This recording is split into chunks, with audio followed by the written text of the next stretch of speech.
No,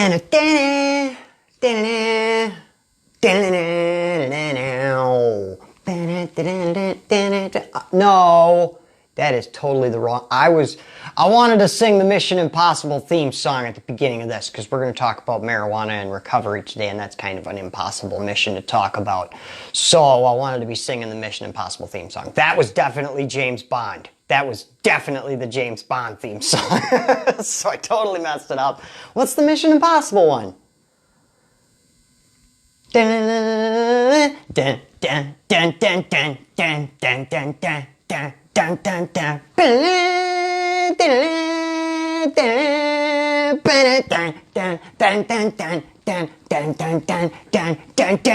There. That's the one I wanted to do. Morning, guys. How's everybody doing this morning? Good morning, good morning. Welcome to The Point of Change. My name is Matt Jablonski. Today we have an awesome topic. We're going to talk about marijuana, moderation, medical marijuana, MAT, mental health management, anything that starts with an M. That's pretty much the topic. Matt Jablonski, motivational speaker, just M's all around. Anything that starts with an M, you know, manatees, marmalade, all of these things, we're going to discuss them today. No, not all of those things, but we are going to discuss marijuana. We're going to talk about using marijuana in recovery. We're going to talk about using it medicinally. We're going to talk about using it as a maintenance drug. We're going to talk about using it recreationally in recovery. We're going to talk about it. Now, so I'm going to start this video with a disclaimer right on top that I am not a medical professional. These are simply the views of a recovering meth addict. I have just over 4 years meth-free. I use marijuana to help me with my mental health, and I believe it helped me with my addiction. It helped me step away from that 13-year meth addiction. I now live a manageable life, I would say. I was going to say a much better life, but I would say a manageable life, and I would call myself a successful person. We'll get into the definition of a successful life and all that stuff as we go through this. But I'm going to start out today with reading a passage from the Bible. I know, Maddie, why don't you just tell everybody to leave? Why don't you just shoo everybody out of the room before you start talking, you know? We're going to talk about marijuana use and recovery, but first I'm going to read a Bible story. Y'all are like, oh man, this guy's views are just screwed up. I don't even know if I like him anymore. So we're going to read this passage from the book of Job quick. It's just a passage, and I think you guys will really see why I chose to read this passage before we get started, okay? So this is the book of Job 32:6. This is a young man by the name of Elihu. Job has lost everything, and he's fallen to his knees, and now he's blaspheming and just tormenting himself, beating himself up, feeling sorry for himself. There's 3 other old wise men there that are trying to cheer Job up or to, talk to him. And Elihu's been listening to these guys talk this whole time. He's a younger man, and he's standing off to the side, and he's listening to him, and he's like, that's not exactly right.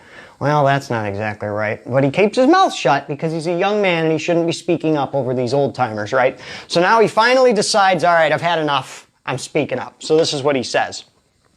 I am young in years, and you are old. That is why I was fearful, not daring to tell you what I know. I thought age should speak, advanced years should teach wisdom. But it is the spirit in a person, the breath of the Almighty, that gives them understanding. It is not only the old who are wise, not only the aged who understand what is right. Therefore I say, listen to me. I too will tell you what I know. I waited while you spoke. I listened to your reasoning while you were searching for words. I gave you my full attention. But not one of you has proved Job wrong. None of you has answered his arguments. Do not say, we have found wisdom, let God, not a man, refute him. But Job has not marshaled his words against me, and I will not answer him with your arguments. They are dismayed and have no more to say. Words have failed them. Must I wait now that they are silent, now that they stand there with no reply? I too will have my say. I too will tell what I know. I am full of words, and the spirit within me compels me. Inside, I am like bottled up wine, like new wineskins ready to burst. I must speak and find relief. I must open my lips and reply. I will show no partiality, nor will I flatter anyone. For if I were skilled in flattery, my maker would soon take me away. Boom. Mic drop on that one, Elihu. Mic drop, bro. Love it. Love that passage. In fact, I would love to someday get just that end, that I must speak and find relief. I must open my lips and reply. I will show no partiality, nor will I flatter anyone, for if I were skilled in flattery, my maker would soon take me away. I want to get that tattooed on me, bro. I like that. I like that. Anyway, so now that I'm done reading Bible, now we'll talk about smoking weed. I know that's why you're all here. I know that's why you're here, is because of weed, all right? You all just came for the weed. Denny Wilson, what version of the Bible are you coming from? This is the New International Version. NIV Bible, if you wish. So, guys, let's see, let me get my note cards back out here. I took notes, you guys. I took notes. Can we throw some hearts up for me taking notes? I never take notes. Oh, but by the way, before we even get started, anyone wants to become a supporter of The Point of Change, it is a new month, so thank you guys who have already become supporters. If you want to become a supporter, go to patreon.com/thepointofchange. Get signed up at the monthly membership level that works for you. You get access to a closed group here on Facebook. You get a little more access to me, 2 additional weekly lives a week, Tuesday evenings, and then Saturday morning we do coffee and conversation. It's an awesome group of uplifting people. The group is titled Maddie's Island of Misfit Addicts, because we're the addicts that just don't fit in, right? All right, guys. So today we're going to be talking about marijuana. We're going to talk about moderation. We're going to talk about managing mental health. We're going to talk about marijuana as a maintenance drug. We're going to talk about it as a medicine, and we're going to talk about the opposite end of that too. So let's get into it. Let's start. First, I want to talk about the idea of moderation, because in order for me to talk about marijuana use and recovery, first I have to open your mind to the possibility that an addict can moderate their use. So, because mainstream belief in recovery is that an addict cannot have any minor mood-altering substance, or they turn into a monster and we go right back out.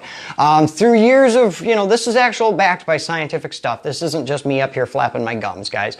I don't have teeth, so I have to flap my gums. You know what I'm saying? Anyways. So there's a lot of proof, there's a lot of evidence, there's a lot of research that is suggesting that addicts do maintain a level of control over their use. We're not as powerless as we were once thought to be. It is not just the overwhelming power of the drugs is just so great that we can't resist it. As soon as we get something in our bloodstream, we just go off the deep end and we start lying immediately, and we just steal from you, and then we run away and we go deep into our addictions.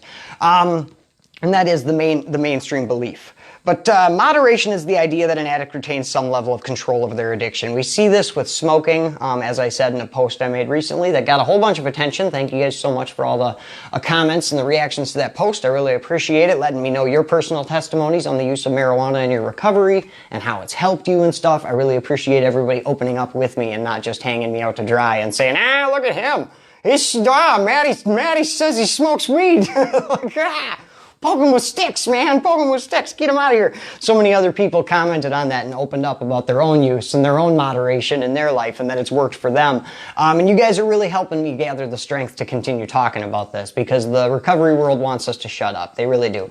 The 100% clean route, the NAAA mainstream recovery route, they want us to shut our mouths because they say we're going to hurt people, and they say it's, no good for you, blah, blah, blah. And, so you're going to get a lot of flack when you talk about this stuff, so I really appreciate those of you guys who have come at this with an open mind. So we need to talk about the fact that, harm reduction goes along with moderation, and that abstinence from any addiction is actually really rare. And in drug addiction is one of the only addictions that we say you have to 100% abstain from the thing you're addicted to. To explain that better, a drug and alcohol addiction is not the only form of addiction. There are many forms of addiction. You can be addicted to many things in this world. For instance, if a person is a sexaholic, we don't say that now for the rest of your life you can never have sex again. Or if a person is a workaholic, we don't say, okay, well then you can never work again because you took it too far, so now you have to 100% abstain from working. Or a person who has a food addiction, we don't say, okay, well then you can never eat again because you took it too far, so you can't eat ever again. We don't do that to them.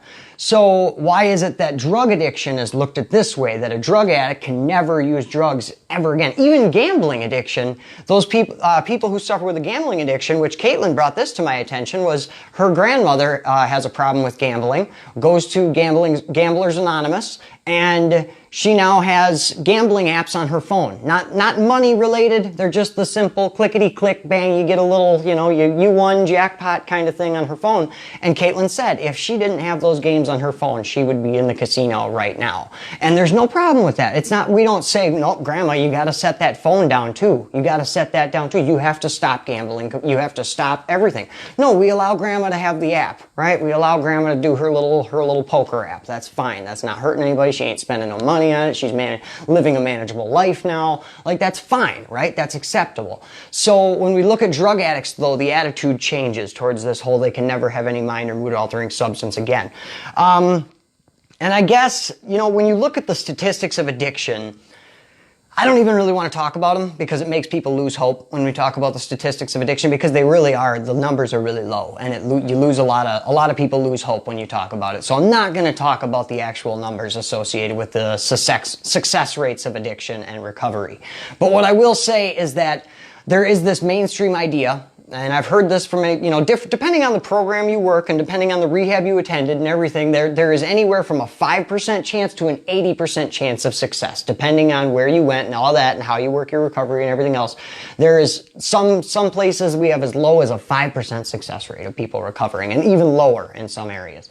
When we add in, so if the way we're looking at it is, because these studies that were done were over long periods of time with groups of people. They took a large number of people entering recovery and using the 12-step method, and then they gauged those people over years and years and years and seen who was still working the program and who was still clean.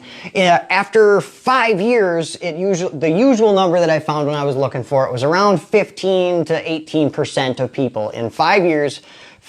Anywhere from 1% to 15% of people are still working the program and still staying clean and sober. Now, what does that mean for the other people that left? Now, when we just say it like that, it sounds like we're saying that those people made it and the other people went right back into their addictions and they're gone now and we can't reach them again. That's what it makes you seem. But that's not the truth. That's not the truth. The other 70% or 95% of people that are not clean anymore or not attending the program, it is very possible that they learned to moderate their use and they learned enough from the program to actually go back out and live a normie style life. Now, isn't that what we're shooting for? Isn't that exactly what we would want to see, is somebody to come in these rooms and come in these programs and in 5 years they're able to go have a beer at the bar with their buddies on the weekend and they can still smoke a little weed or whatever and manage their mental health and they're living a manageable life and they got a roof over their head and all that? Isn't that what we're shooting for? Isn't that what we want? People to return to a normal state of life? And so, but we have in these programs, they say, if a person goes back to that kind of a lifestyle, then it's considered a failure. That's considered failing. You went back to drinking a beer on the weekends and smoking weed, then you failed at recovery. You were not a successful recovery case in that means. So if that's how we determine success, if we simply say that a successful recovery means never using a drink or drug again, if that's your basis for a successful recovery, then yes, by all means, they did not achieve a successful recovery. But if we put the status of achieving a successful recovery and having a successful life at the level of simply being able to carry one's weight in this world, being able to carry your own weight, wiping your own ass, so to speak, if we put that as being a successful life, just carrying your own weight, holding your own in this world, that's successful. Then a whole lot more people are living a successful life. Even if you look at the 12 steps, the first step in the 12 steps is admitting that your life has become unmanageable, okay? So if you answer no to that, if you look at that first step, let's say you're smoking weed and drinking on the weekends, and you look at that first step and it says, admitting that your life is unmanageable. Okay, is your life unmanageable? That's the question you should ask yourself. If you're still paying your bills and you are happy with yourself, and, maybe one day you're going to work on it more. Maybe one day you'll work on it more. Maybe someday you'll be like, I'm done with drinking. I'm bored with it. Don't want to do it anymore. Or, I don't really need the weed anymore. Whatever it is. Maybe one day you'll take that next step. And that's just fine. This recovery process is exactly that. It's a process. It's a journey. It's very hard to take somebody day one recovery and just say, all right, 100% abstinence, here you go. Phew, fire you out the door. And any slip up or anything is considered a failure. And, like that's so shameful to look at it that way. It really is, when we can just look at progress, not perfection, and taking this one day at a time. Okay, so you used yesterday, whatever, today's a new day. You're still clean from your drug of choice, And like I said, with the other forms of addiction, when we look at people, sex addicts, workaholics, people with eating disorders, you can't just make them abstain from their addiction. They can't just say, hey, you were addicted to food, you can no longer have food. We can't just do that. So we have to, what do? How do those people recover from their addictions? They can't just abstain from doing the thing that they were addicted to. So how do they recover from it? Well, we do the exact same thing we do for a drug addict. We just don't make them stop doing what they were doing. We let them moderate their food intake. We let them moderate the sex that they have. We teach them the importance of having a better life and of taking care of your family and friends, and we reestablish a connection. And then we find that the people with the food addiction, or the people with the sex addiction, or the work addiction, that they can transition back into moderately working, moderately having sex, moderately eating. They can manage it. They learn to manage it. And I think that's huge for people to understand, that can happen for those other forms of addiction. And drug addiction is just simply another form of that exact same disease. And we can still treat it this way. To put it simply, people, when we talk about relapse, they say that relapse begins before the drug use starts. The relapse process starts in your brain. By that same token, I believe the recovery process starts before the drugs stop. I believe that your recovery process starts, the day you have that thought that you don't really want to friggin' do this anymore. You might still be using for quite a while after you have that thought, but isn't it, if a person is gradually working towards getting clean, and eventually they're going to, isn't that already working on the recovery process? And what I would bring to mind is, the other day I talked about this and you guys were wrong. You gave me misinformation. I was right. Theseus's ship, the ship of Theseus. I brought this up the other day and you guys said it was called the Odyssey or something like that. So I had to Google it. I was right. It's the ship of Theseus. Anyways, so there was this ship, right? And it was out at sea and had been through many battles, and it had been war-torn and beat up. And through the course of its life, the entire ship has been replaced. Like every single board, every single rope, every single shackle, everything on this boat has been replaced through its life, right? So the question becomes, is it still the same ship? Is the question that this theory raises. This new ship, all the parts have been changed. So is it still the new ship? And then if we say, yes, it is a new ship, okay, then here's the question.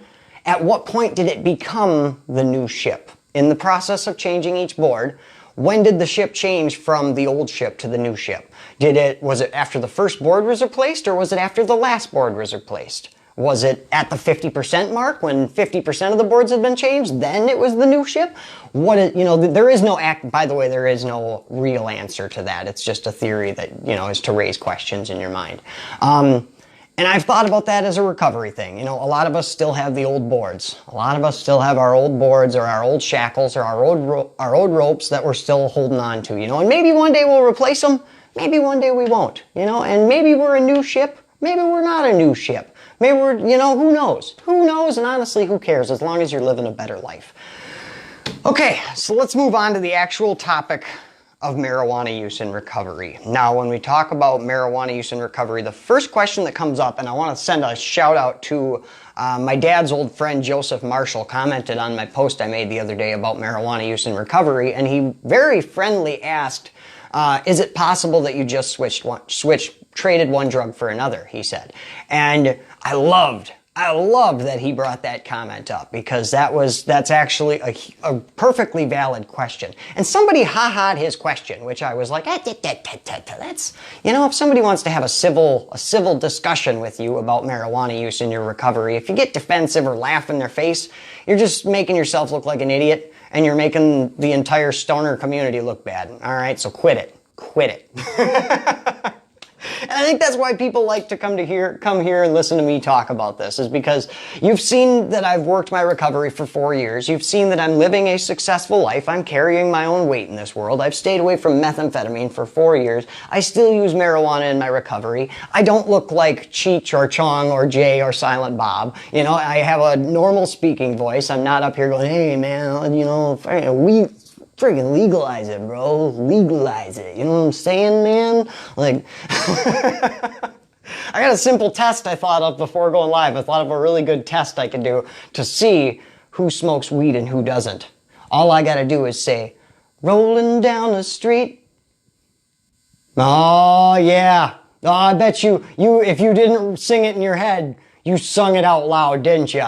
Ah, bunch of weed snorters out there, tell you what. Dang weed snorters. Probably growing meth too, aren't you?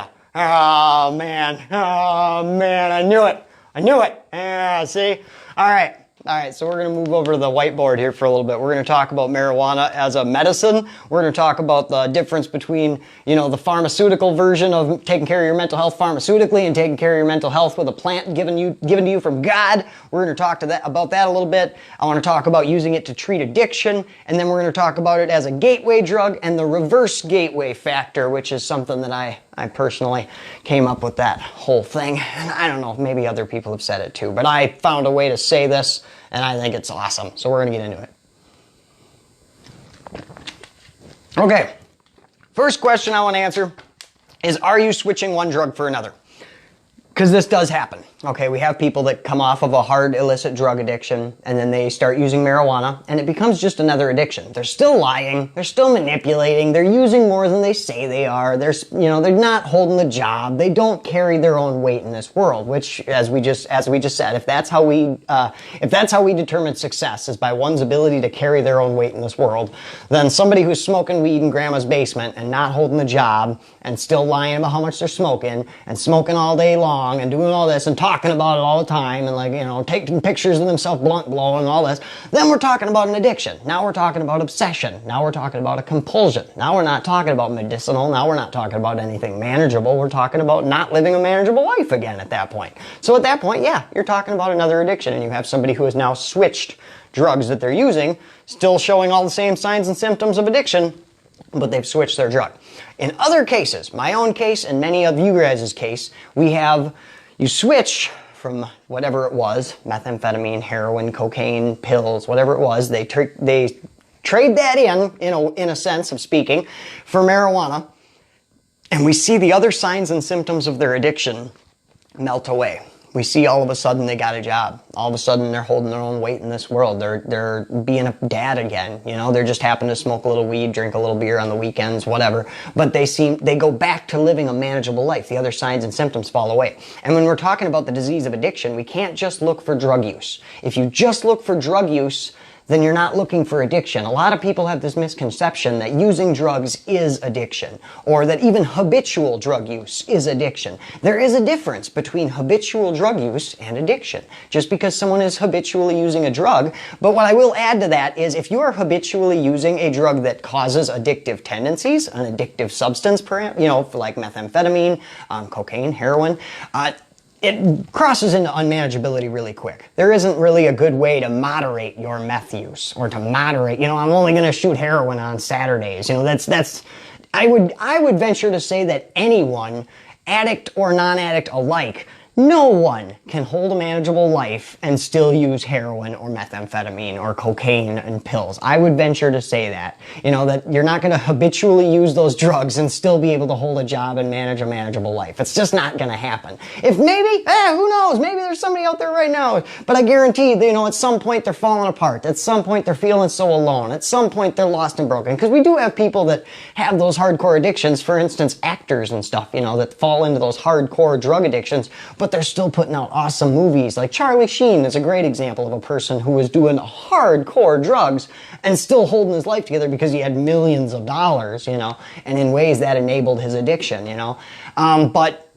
we do have people that, can pull it off, but eventually it falls. Eventually those hardcore illicit drugs, you're just not going to be able to live a manageable life. Now, if we look at people who use alcohol and marijuana, You don't have to look very far for people who make a successful life out of that. We could stick to the same category and say actors and stuff who smoke weed and drink alcohol, and we look at the career path of like Seth Rogen or Joe Rogan. They're not brothers, but they have the same name. Anyway, all of these really awesome people who have used marijuana and they've become extremely successful people. But there's so many other people out there, like, just regular Joe Schmoes, you and me, that smoke weed and drink beer, and they live a perfectly successful life, So we can't determine someone's success in life by their drug use or not. And if you do see drug use, that is a sign or a symptom of the underlying addiction of the underlying disease of addiction, correct? So now you have one symptom. But just because someone shows one symptom of a disease doesn't mean that we instantly say they're suffering from that disease. You see what I mean? Like, just because somebody coughs, we don't say, oh, they're suffering from lung cancer. So just because somebody is using marijuana or drinking, we can't immediately assume that they are suffering from addiction. We have to look for other signs and symptoms. Are they lying? Are they using other drugs that they're not talking about, which would also go with lying?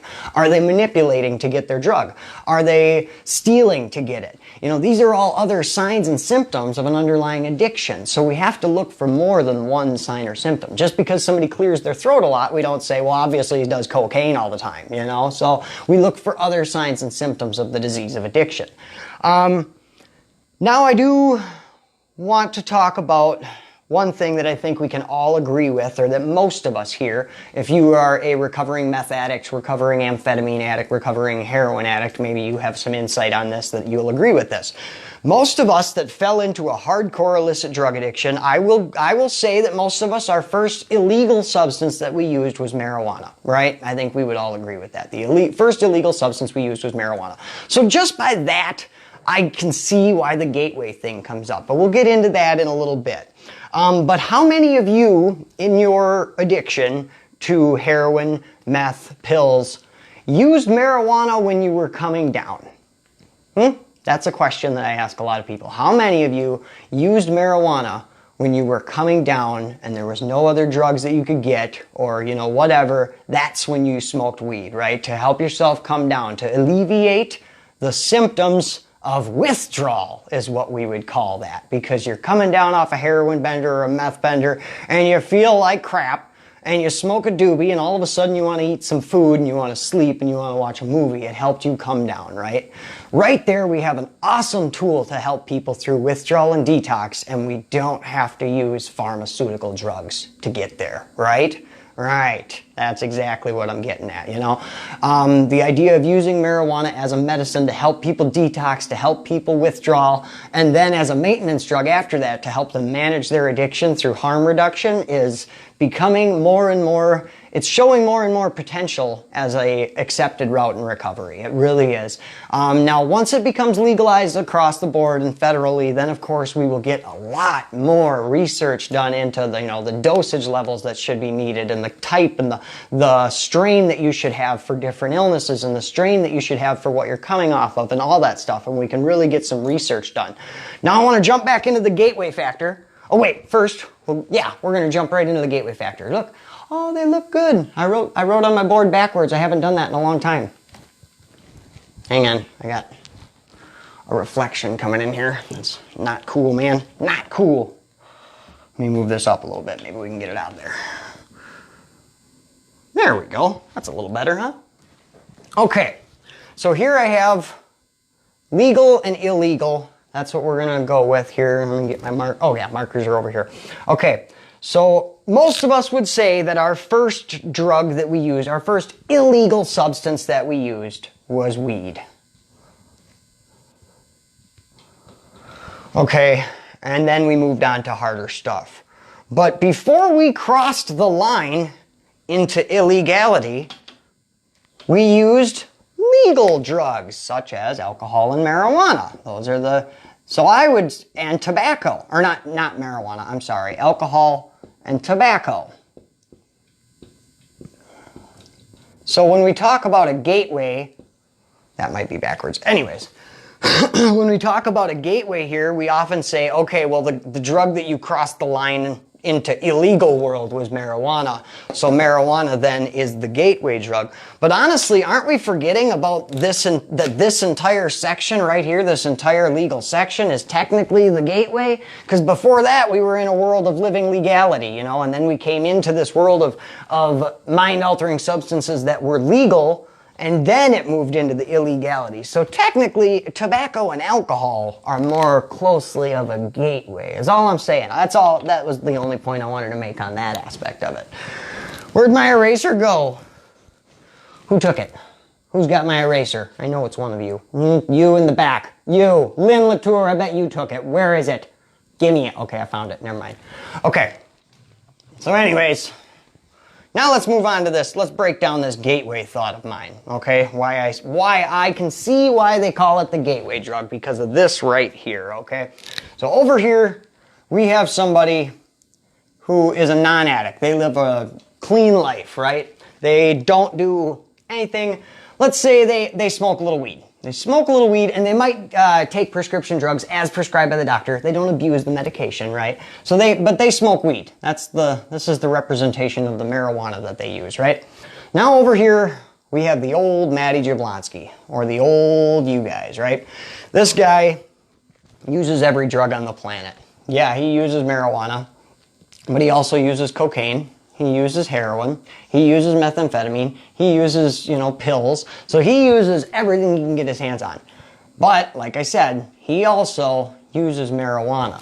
So there, marijuana becomes the gateway between the two worlds. And I think this factor will be cut down a lot when we legalize it, because this guy will no longer have to go to this guy to get his marijuana, right? Because as of now, if it's illegal, you can't get marijuana from a dispensary, from a legal, reputable source. You have to go to Joe Schmo, who sells crack and sells cocaine and sells everything else, to get your bag of weed so you and your wife can enjoy a joint on Friday night, you know? So this gateway right here, because when you come over to this guy's house to get your bag of weed, if he's got something else, he's gonna try to upsell you, right? He's gonna be like, yeah, hey, you know, I know you like weed, but bro, you know, you wanna try this? You wanna try that? So then you have this gateway factor where now, because you smoke weed, you are inadvertently gonna end up hanging around people like this guy. So I can see why it would be the gateway into trying more illicit drugs. But here's the opposite thought of that, okay? This is an introduction to addiction graph. But what if we change this around? What if we take this guy over here that does all those drugs, and send him back through the gateway to living a clean life by using marijuana? You see how that could possibly be an excellent idea, instead of using harmful pharmaceutical drugs to help people get away from the illicit drugs that are tearing their life apart? I mean, I'm not trying to dog on Suboxone or methadone or any of the MAT programs out there. I mean, honestly, if that's how you found recovery, woo! If that's what brought you to living a more successful life, then awesome. Awesome. That's exactly what we need to, you know, that's exactly what you got to do. You know, just live a more successful life, guys. Get this recovery stuff in your brain and start thinking about living a better life, and it just starts to work. It just starts to work, you know? We could talk all day about it, unfortunately. I can't be here for very much longer. So we're not going to be able to talk all day about it. But, you know, even when I was in my active meth addiction, there was many times that I said, you know, if I could just get away from everything and just smoke weed, I'd be happy. But so many people told me that that wouldn't work. So many people told me that you had to abstain 100%. And I thought, if I have to quit everything, why should I quit anything? You know, I don't want to quit it all. And, you know, and honestly, looking back, you know what I really think? I'll tell you from my lived experience. Before I got into my meth addiction, I lived a pretty manageable damn life. I was a pretty damn good kid. I mean, I wasn't friggin' perfect, but I lived a manageable life. I held a job. I did good. And I really think that in my early dabblings with marijuana, I found something that fixed my depression, because around the age of puberty, I fell into depression and suicidal thoughts and suicidal urges and things that were really, really hard for me to cope with.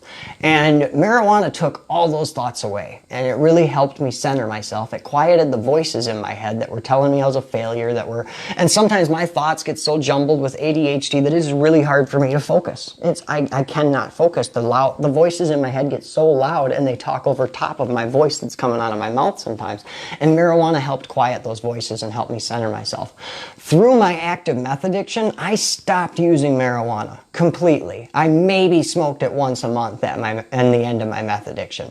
And I really think that played a factor in how far I went down, and how far down the tubes I went into my depression, into my addiction, into my anxieties, into everything. I really think not using marijuana just sent me even farther down. Because once I came into recovery and added marijuana to my recovery plan, and it has helped my mental health and my mental state in such a way that now I sit here with over 4 years meth-free. And there's other people that'll argue and tell me that, if you use marijuana in your recovery, you're a fence rider, or that, by using a mood or mind-altering substance, you increase your risk of relapse, which I'll even throw some credit to that one. I would say, yes, it probably does increase my risk of relapse, but it's worked for me. And what works for one person isn't right for another. One person's recovery could kill the next person. And that goes both ways. My recovery, you add marijuana to your recovery and it could possibly kill you. My recovery, you take away my marijuana and try to make me do it your way, 100% sober, it would probably kill me, bro. I'm not going to give you 100% guarantee that I'm going to smoke weed for the rest of my life or anything like that, because I know enough about myself to know that I'm constantly in a state of change. There may be a day where I come up here and I say, yeah, guys, I just decided to quit smoking weed and I've, noticed a huge improvement. You never know. I'm not going to say that that's not going to happen. But for now, it's worked for me, and I'm going to keep making it work for me. I've made it 4 years meth-free. There's a lot of people out there that go the 100% route and they don't even make it 6 months, and they're right back on their DOC. So how can you look at me and say that, that's the only way that works and you have to do it that way and you can't do this way? And, when obviously I'm sitting here living proof that I've stayed away from meth for over 4 years now. And I'm going to keep going away from meth, and I'm going to keep staying away from heroin and cocaine and anything that'll frickin' kill me. I'm going to keep staying away from it. Yeah, that's where I'm going to stop this video. And, just remember a few things about recovery. One thing is we take our own inventories, right? We take our own inventory. We worry about what we're doing in our recovery. We don't worry about what the next guy's got or what the next guy does. You don't worry about trying to get what he's got. We just try to do better on our own, And even the recovery programs will tell you that, quitting drugs is just a small part of this process. Quitting and being 100% abstinence is just a small part of it. The hard work starts after that, right? That's what we talk about. So if that small step, when you're listening, and I'm not trying to tell you to, shut out the 100% clean world or, to not listen to them. I'm just trying to tell you to take what you can and leave the rest. When you hear somebody talking about staying clean and stuff, know that that includes you. If you're out there and you're living a life of moderation, that's fine. That's awesome. Just be open and honest about it, because if you stay open and honest about it, we can still manage it. It's when you decide to start using in the shadows, and a lot of times this happens because of the pressures of the recovery world telling you that you have to be 100% clean. So then we have people that are like, well, I can't make that work, so I guess I'll just smoke weed in the closet, and not tell anybody that I'm smoking weed. And then I have some beers on the weekends, but I just won't bring that up in my group. I won't talk about that. And that really sucks that you have to do that, because it puts a level of shame on you that you don't deserve. It really does. And if you end up doing that because they they made you feel ashamed, so now you're hiding and you're drinking in the closet and smoking weed in the closet, well, then nobody can help you. Then nobody can help you maintain and manage and work on it. So I would much rather have you guys be open and honest about it with me, and message me and talk to me about anything, rather than, I'm never going to tell you that you're screwing up, unless you legitimately are screwing up. If you're legitimately falling into what I call an unsuccessful life, losing your job and having your kids taken away and all that stuff, you're falling into that unmanageability, well then, yeah, we got to call a spade and help you work your way out of it. but I'm here to help you reach your own recovery goals. I'm not here to tell you a way that you need to live your life. If you want to be a stoner and you want to be an old hippie, I'm all for that, bro. Hell yes. Let's get headbands and let's just be stoners and old hippies and we'll go to Jamaica and we'll have a great time with our family. You know what I mean? Like, I'm not gonna frickin' tell you how to live your life. And here's a scenario that I want to run past you guys to really make you question what is right and what is wrong in this world. If somebody, how can I put this? No, here, I'll do this. We're going to go with the trolley theory. We're going to go back over to the whiteboard and do the trolley theory, and then I'm going to let you guys go, okay? You may have heard this theory. This may be a refresher. Either way. So the trolley theory, you're on a train, you're on a trolley, right? Trolley's clickety-clack going down the tracks. Here's the tracks, right? Those are my train tracks. Okay, here's the trolley. We're going to make a very simple trolley because I made my tracks too big. I'm doing terrible. Okay, this is the ugliest trolley you will ever ride in your life. Okay, this is the trolley. Anyways, use your imagination. Okay, so it kind of looks like a guy with a hat. Hang on, I gotta make it. There we go. Okay, all right, anyways. So this is the trolley. The trolley's going down the tracks. Ahead of you on the train tracks, there is 3 people tied to the tracks ahead of you. Dun, dun, dun. You are in the driver's seat of this trolley, right? You do not have enough time to stop, but there is a switch track right here. So you have enough time to hit the switch track. But on this switch track, there's 1 person tied to the tracks on this switch. So if you do nothing, 3 people die. If you act, you kill 1 person. What's the decision? What do you do? Now, of course, if this were a real life thing, you wouldn't have any time to think about it, but of course this is here, so we have time to think about it. But what do you do? Do you do nothing and allow the 3 people to die? Or do you hit the switch track and kill the 1 person? Now, most people, when presented this, will say, hit the switch. You hit the switch and you go for the 1 person. You know, that's less evil. There's, less death, so it's less evil, right? What if I add a variable? What if this person right here is your grandma? What if the 1 person, if you switch the track, the 1 person down here is Jesus? What if we change that? Now, what is right to do? Now, how does it look? And I'm not going to, and again, there is no right or wrong answer to this. This is simply a thought-provoking setup here.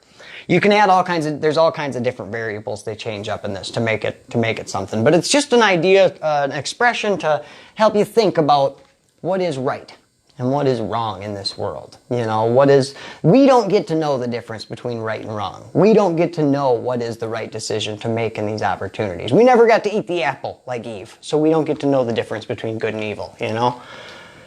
So all I'm saying is don't judge 1 person's travel. Don't judge 1 person's path.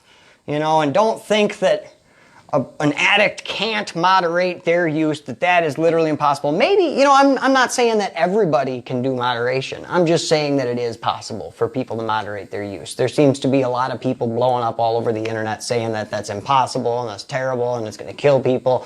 But the fact is, they don't realize how many people are actually living this way. And they won't know that because people that are living this way will stay quiet about it. We'll stay lying about it and quiet and hide because of the way people are reacting to Demi Lovato and all these other people that are coming out. And like I said in my post, I think a lot of it is just a wording issue. It's because she said the word California sober, which implies sobriety when she's not sober. So it's caused this huge unrest. And, you know, I'm not here to nitpick over words. You know, there's so many different, disease or a choice or, there's just so many different things, clean or sober, and people get so upset over these little tiny wordings, and I do my best, and I hate doing it even. I hate tiptoeing through the frickin' tulips so that people accept the way I am. You know, like in my post this morning when I said that, I said in the first part, I am not going to dull down my own truth to make it more palatable for you, and then in the second part, I said, I am practicing harm reduction and moderation,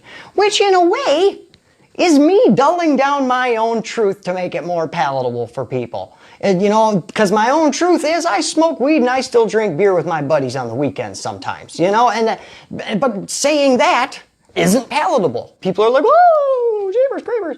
You know, if I were a non-addict and said that same thing, and, you know, then it's applauded. Then it's, you know, so isn't that what we're looking for? Is for addicts to move back into a life of non-addiction? Isn't that exactly the thing we want to have happen? And then we have people that report that has happened, and we're like, no, don't, no, that's terrible. Like, it's ridiculous. It's ridiculous to me. I love you guys. I don't care how you're living your life and working your recovery. Well, I do. I care about you, and I hope you're living the best life you possibly can. But I'm not up here to tell you what's right or wrong for you to do in your life. And I'm not here to beat you over the head with a club and tell you how to do recovery. There is another set of drugs that we fall into when we move into recovery. There's a whole other world of drugs that are not visible drugs that we didn't even know exist. And those drugs are, for instance, working out too much becomes an addiction when you come into recovery. A lot of people work out too much. Recovery itself becomes a drug. We begin to overanalyze, or we become obsessive and compulsive about our recovery. It becomes another addiction. The drug of being the guy with the answers. Ooh, that's a hardcore drug right there that I found myself falling for when I first started this page. Being the guy that people look to for answers and look to for inspiration, it is a drug in itself. And a lot of people get really full of themselves on that drug. And the celebrity drug, you know, making Facebook famous videos up here, you know, and getting recognized. Like recently, some of my videos have been shared in the Whitewater area, which hasn't happened quite yet, really. So I'm starting to get recognized in my hometown, and I can see how that could be a real addicting thing. Having people drive past my house and scream, Maddie, I love you, like, who doesn't want that, right? You know? So there is a whole nother level of drugs we fall into. And there is this trap we fall into, this thinking, because we stepped away from dope and we now live a successful life, that we start to fall into this trap of we know things. You know, we know everything. I got it figured out, man. I'm gonna tell everybody else how they can do it. Because I got it figured out. You know, after 13 years of meth addiction, I haven't touched meth in 6 months. So, pretty much gives me a certificate to tell you how to live your life and all the sins that you got going on, right? It says in the Bible to, you know, don't talk about the speck in your brother's eye when you still have a plank in your own. You know, first remove the plank from your eye so you can see more clearly to remove the speck from your brother's eye. And I think if we all worked that a little more, you know, and just love each other as much as we possibly can. That's my main message to everybody out there, guys. Accept each other, love each other, know that your way is not the only way. Know that there are many different people out there and many different mindsets and many different mental problems. And there are people who have lived through things that you can possibly not even imagine, you know? So how dare you say to that person how they have to work their recovery. And you can live without any, you know, you don't need any of that medication you're on. You don't need any of that stuff. You know, you could be 100% clean and sober. How do you know? How do you know that that person isn't going to stop taking them mental drugs and frickin' freak out? You know, it's really, they tell me that my message is dangerous, that it's really dangerous for me to tell people about this moderation thing and that it's going to cause a lot of people to die and everything else. I've had people tell me that. And how many people are dying out there because they wanted to get away from heroin and they said, nah, you know, if I could just smoke a little weed, and everybody told them, no, you can't smoke a little weed. You gotta push through and be as miserable as I am. You gotta be 100% sober and be miserable. Otherwise this doesn't work, you know? And then they end up slipping up and going back because they can't take the pressure, because people don't like change, man. Like, I know I'm the point of change up here. People don't like change. We like consistency. We like a routine. We like things to stay the way they are. So when you take a person and you just say, no, you can't do a single drug ever again, that's really overwhelming for them, man. You can't touch a single thing ever again from this point on. Man, that can be really freaking dangerous to tell somebody they can't do that. That really can. That 100% clean life might work for, you know, it works for a lot of people, but it doesn't freaking work for everybody. And we need to stop thinking that it does. You know, we need to stop thinking that, oh, you can do it. You know, if you slip up, it's not the program that failed. It's you that failed. The program isn't failing, even though it has a 5% success rate. The program is a success. You just don't want recovery enough, is what they tell people. That's what they Tell people. When your friend overdoses on heroin and you say, how could it happen? They say, well, he just didn't want it enough. He just didn't want recovery enough. That's the problem. It's nothing that the program did wrong. It's that he did it wrong, you know? And we just immediately put the blame back on the addicts. Like we need more blame put on us. Like we need somebody to tell us that we screwed up again. That's exactly what we need, right? It's not the program that failed, it's the addicts, you know? Because you can blame failure on an addict real quick and real easy. If something don't work, obviously it was the addict's fault, right? It's not that the process that we tried to send him through was too hard. That's not it. It's that this addict is they're just failures. They're just screw-ups, and they just keep doing it because the all-powerful drug has a hold of them. It's ridiculous. It's ridiculous. I love you guys. You guys are awesome, and I hope you guys keep pushing and keep doing whatever it is that is working for you to get you to a point where you are able to carry your own weight in this world. By the way, if you didn't watch my video yesterday with frickin' Bradley Bagwell, go watch Toothless Tuesday with Bradley Bagwell. Because holy crap, man, I dressed up as Bradley and she dressed up as me. I'll give you the spoiler. It was freaking hilarious, dude. All right, I love you guys so much. Make sure you like, love, and share this video, and like and love and share my page as well. Come on back to The Point of Change. I'm live every single morning at 10 a.m. Central. Saturday mornings, we do a gaming stream. I'm going to be changing that up. Saturday mornings, 10 a.m. I'm going to be live for like an hour just hanging out with you guys because I'm back to work at my part-time job for the summer at the campground. So in the afternoons, noon to 4, I'm working at the campground. So I don't really want to be here until 11 o'clock and then have to get everything ready and run out the door and go to work. You know what I mean? So my videos are going to be a little shorter during the week. I'm going to try to make them like half hour, 15 to 45 minute videos Monday through Friday. And then on Saturday morning, I'll be here and we'll actually, then we'll get on with the light shows. Throwing recovery parties and having all that fun stuff. We'll do that Saturday morning, and then Saturdays at noon, I think I'm going to do the gaming stream at Saturdays at noon from now on. Just trying to get the schedule worked out. Guys. And this Friday, I think we got to do a Funny Filter Friday again. I think we got to do a Funny Filter Friday because my last Funny Filter Friday didn't go out. It didn't work out. I had to do costumes, which it was still fun, but I want to have a Funny Filter Friday. So let's do that Friday morning. All right? All right, guys. Thank you, guys. Oh, can't let you go yet, because Friday night, if you want to see me and Bradley Bagwell dressed up as each other again, so Friday night at 8:30 p.m. Central over on Laughter Is My DOC, me and Bradley are going to do the role reversal thing again for Freaky Friday. And before that, right here on The Point of Change at 7 p.m. Central, I know this is too much information, I know, 7 p.m. Central on Friday night, I'm going to be live here. I'm hosting a panel discussion of the speakers who are going to be at the Recovery Ribbon event in May. They're all going to be here on my page sharing a little bit and talking about what they're going to be bringing to the Recovery Ribbon event in May. So come on by Friday. We got so much fun.